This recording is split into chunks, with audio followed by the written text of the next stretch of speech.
How to watch Netflix for free. Hi guys, welcome back to another video, and in today's video I'm going to be telling you how you can watch Netflix for free. So let's get into it. First things first, let's go over to their website. You want to come over here onto Google and you just want to search for Netflix free trial.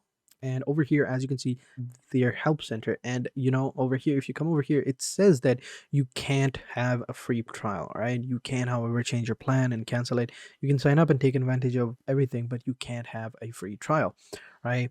Even if you change, let's say, the location, let's go to another location, it doesn't matter. So it says again, it does not apply, but that's okay, because if you have a special cell phone service like T-Mobile or Verizon or anything like that, then they do offer you free trial. So for example, if you have a T-Mobile, right? If you have T-Mobile, then over here, Netflix is on us. They offer you a special deal with their plan, with which you can just simply go ahead and watch Netflix for free without having to pay.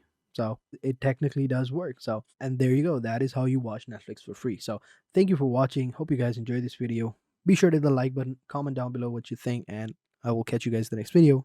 Take care and goodbye.